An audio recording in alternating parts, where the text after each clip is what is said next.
Bonjour à tous! Dans cette vidéo, nous allons nous intéresser au théorème de Pythagore et plus particulièrement à sa réciproque.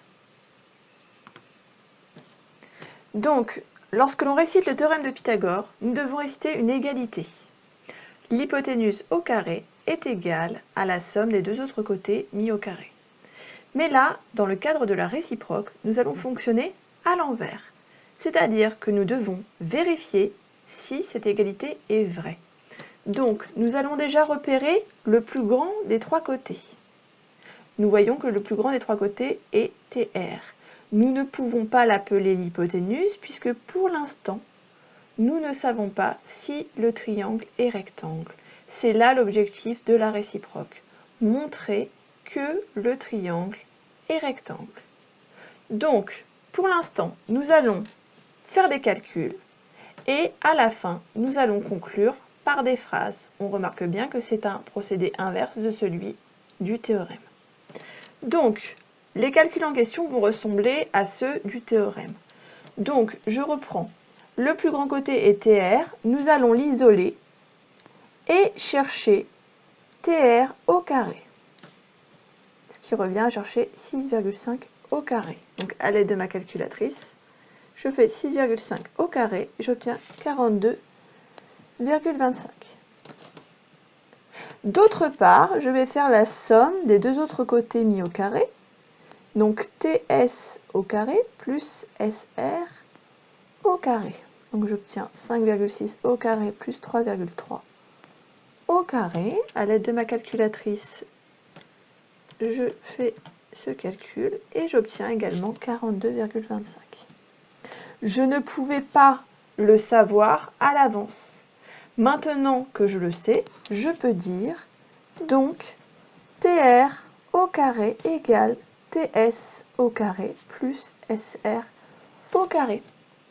Je n'aurais pas pu écrire cette égalité au début, puisque ça aurait pu ne pas être le cas. J'aurais pu trouver ici 42,24 et ici 42,25.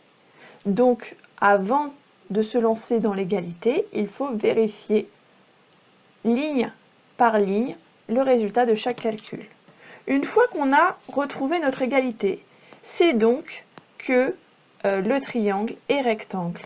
Donc, d'après la réciproque du théorème de Pythagore,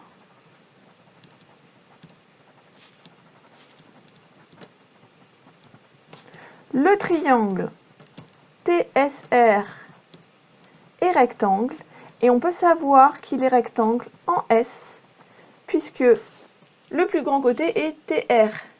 Donc le seul côté qui peut être l'hypoténuse est TR et donc l'angle droit ne peut être qu'en S. Donc on voit bien que on a une construction complètement inversée par rapport au théorème, c'est-à-dire que là les phrases se retrouvent à la fin, l'égalité au milieu, un peu comme dans le théorème, et les calculs au début.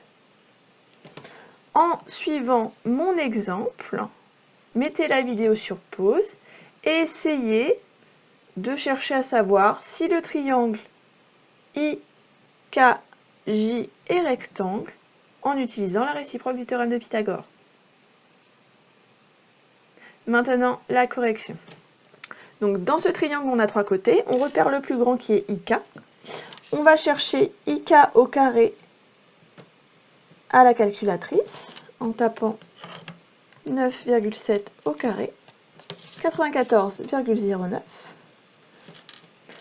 Ensuite, je cherche sur une autre ligne, c'est très important, le résultat de KJ au carré plus IJ au carré. Donc 7,2 au carré plus 6,5 au carré. J'utilise ma calculatrice 7,2 au carré plus 6,5 au carré et j'obtiens 94,09. Donc j'ai bien IK au carré qui est égal à KJ au carré. Ce ne sera pas toujours le cas, attention. Donc là, on l'a vérifié par les calculs.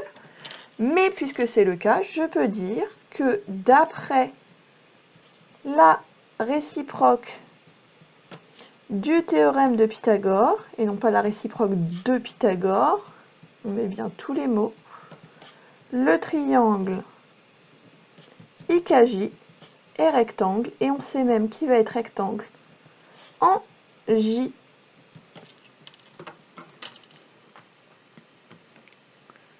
Et voilà, la vidéo est terminée. Si elle t'a été utile, n'hésite pas à laisser un commentaire et un pouce bleu. À bientôt!